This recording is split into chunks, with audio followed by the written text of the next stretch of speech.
स्वतंत्रता के आंदोलन में जिन्होंने केवल अंग्रेजों की चापलूसी का काम किया, जिन आरएसएस के लोगों ने स्वतंत्रता के आंदोलन में हिस्सा नहीं लिया, न वो गांधी और सरदार के साथ खड़े रहे, न वो पेरियार, फूले और अंबेडकर के साथ खड़े रहे, न सुभाष चंद्र बोस के साथ खड़े रहे, न भगत सिंह, सुखदेव और राजगुरु के साथ खड़े रहे।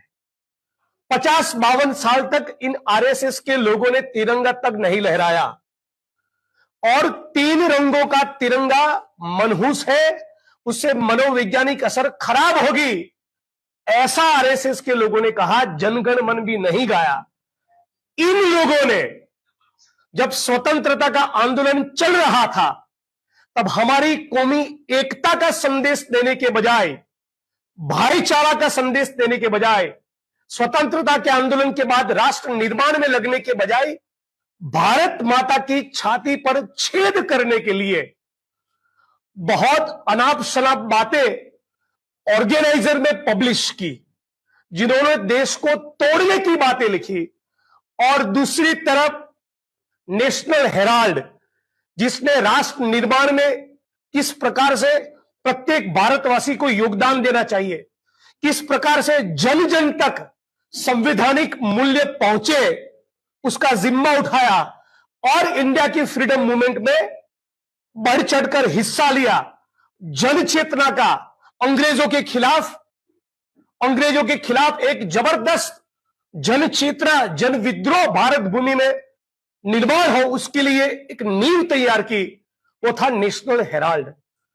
आज उस नेशनल हेराल्ड के मामले में एक सोची समझी साजिश, षड्यंत्र के तहत सम्माननीय सोनिया जी, राहुल जी और पूरे कांग्रेस परिवार को वो लोग बदनाम करना चाहते हैं। जितनी संपत्तियां हैं एजेएल की, 5 संपत्तियां हैं। ये 5 संपत्तियां कहाँ है? दिल्ली, पंचकुला, मुंबई, लखनऊ और पटना, इंदौर में है। जिसमें से दिल्ली, पंचकुला, मुंबई, पटना और इंदौर की संपत्तियां जो है वो लीज पर है। वो मालिक नहीं है, वो लीज पर, वो बेच ही नहीं सकते। हमारी जो प्रॉपर्टी है वो कहाँ है? फ्री होल्ड है। वो मात्र एक लखनऊ की संपत्ति है जो फ्री होल्ड है, जिसमें पूरी तरह मालिकाना हक तब भी और अब भी एजेएल का है। यंग इंडिया का इससे कोई लेन देन नहीं है। यंग इंडिया संपत्तियों को ना बेच सकती है, ना इसके शेयर को बेच सकती है, ना इससे कोई तनख्वाह ले सकती है, ना कोई तनख्वाह लिया है। 1 रुपए का लाभ शेयर धारकों ने यंग इंडिया के 1 रुपए का भी लाभ नहीं लिया है। और ये कहते हैं यहां मनी लॉन्ड्रिंग हुआ है।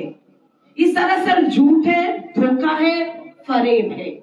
आज हम पूरे देश में भाजपा को बेनकाब करेंगे। मकसद क्या, क्यों कर रही है ये भाजपा? ये सब मकसद है कि श्री राहुल गांधी जी को डराना, उनके आगे बढ़ते कदमों को रोकना, उस लड़ाई को रोकना जो संविधान के लिए लड़ी जा रही है और देश को बचाने के लिए, उससे रोकने के लिए ये सब चीजें हो रही हैं। आज बताया जा रहा है कि एजेएल की जो संपत्ति है वो 5000 करोड़ की है। कोरा झूठ बोल रही है भाजपा मुद्दे से भटकाने के लिए। हमारा दावा है, जो ईडी ने, हमने नहीं, ईडी ने कैलकुलेट किया और बताया कि एजेएल की कुल संपत्ति 413 करोड़ है। कुल संपत्ति 413 करोड़ है, जिसकी कीमत 5000 करोड़ बताया जा रहा है। ये एक कोरा झूठ है। और ये 413 करोड़ की प्रॉपर्टी क्या आज भी एजेएल की है? बिल्कुल, आज भी ये प्रॉपर्टी, ये संपत्ति का मालिकाना हक एजेएल के पास है। इस पूरे केस में जो यंग इंडिया लिमिटेड और एजेएल के बीच में आपको कहीं पर भी कोई मनी की ट्रेल, कोई क्राइम प्रोसीडिंग्स नहीं है, मनी ट्रेल नहीं है। ऐसे समय में जबकि पिछले साल, 1 साल पहले अप्रैल में इन्होंने एक चार्जशीट दायर करने के लिए ईडी को कहा था और 1 साल पूरे होने की उसमें लिमिट होती है कि 1 साल तक अगर चार्जशीट नहीं आएगी तो खारिज हो जाएगा। तो आनंद फानंद भारतीय जनता पार्टी ने 9 अप्रैल को एक केस दायर कर दिया। कानून की दृष्टि से जो हमारे एक्ट है, आईबीसी, उसके दृष्टि से या किसी और दृष्टि से इसमें कोई अपराध नहीं हुआ है। मनी लॉन्ड्रिंग में मनी होना चाहिए, मनी का कुछ भी नहीं हुआ है। यंग इंडिया लिमिटेड पर आज 90 करोड़ का वो कर्ज है जिसके कारण आज एजेएल जो है उसका नेशनल हेराल्ड निकल रहा है, नवजीवन टाइम्स भी निकल रहा है, तो वो अब चलने लगा है न्यूज़पेपर। और यंग इंडिया लिमिटेड जो कि नॉन प्रॉफिट कंपनी है जिसने कोई प्रॉफिट नहीं कमाया, उसके जो डायरेक्टर्स हैं, उसके शेयर होल्डर्स हैं, उनको कोई डिविडेंड्स नहीं मिलते, उनको कोई सैलरी नहीं मिलती, उनको कोई प्रॉफिट नहीं होता। ऐसे में भारतीय जनता पार्टी ये हंगामा क्रिएट करके लोगों को बताना चाहती है, किसी तरह से भ्रम में डालना चाहती है। क्योंकि आप देखेंगे जब जब चुनाव आते हैं ये बार बार कहते हैं कि गांधी परिवार के लोग बेल पर हैं, लेकिन बेल पर है आपको 11 साल हो गए हैं, आप आज तक कुछ नहीं कर पाए हैं। और आप नहीं चाहते कि देश के लोगों का ध्यान इस पे जाए कि आप इतने कायर हैं कि चीन हमारी सरहदों पे चढ़ा बैठा है, हम उस पे सवाल ना पूछें। हमारे देश की अर्थव्यवस्था की हालत गिरती जा रही है, हम उस पे सवाल ना पूछें। हम ये सवाल ना पूछें कि राजनाथ सिंह जी के ऊपर यूएपीए क्यों नहीं लगाना चाहिए कि 158 एजेंसी से उन्होंने बात की, लेकिन सेना के लोगों से उन्होंने अग्निवीर स्कीम लागू करने के पहले बात नहीं की। इन सब मुद्दों से, बेरोजगारी के मुद्दों से, महंगाई के मुद्दों से लोगों का ध्यान न भटक जाए, इसलिए इस तरह के प्रपंच ये गाहे बगाहे शुरू करते हैं।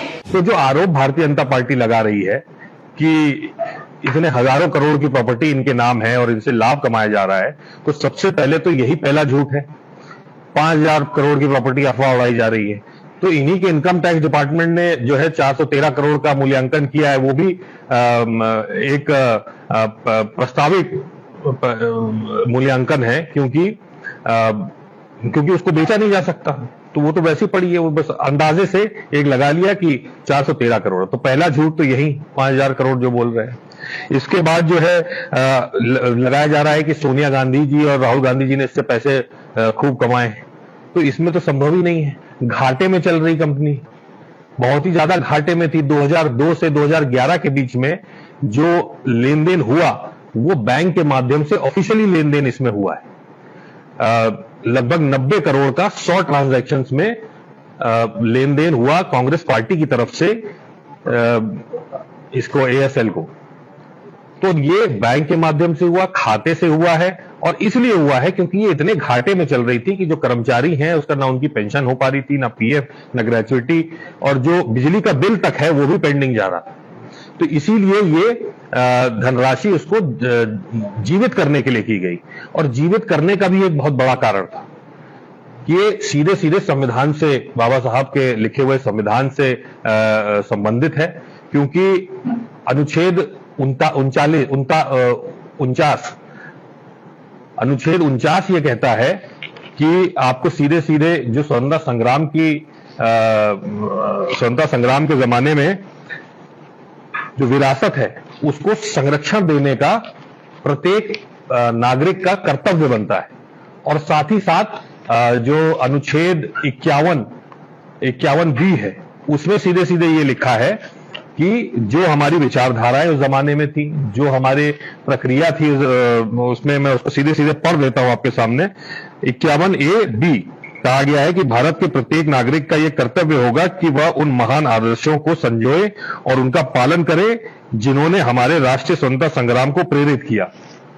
तो ये संविधान में साफ साफ लिखा है कि जो हमारा धरोहर है, हमारी जो स्वतंत्रता संग्राम है, उसको हमको बढ़ावा देना है, खोने नहीं देना है।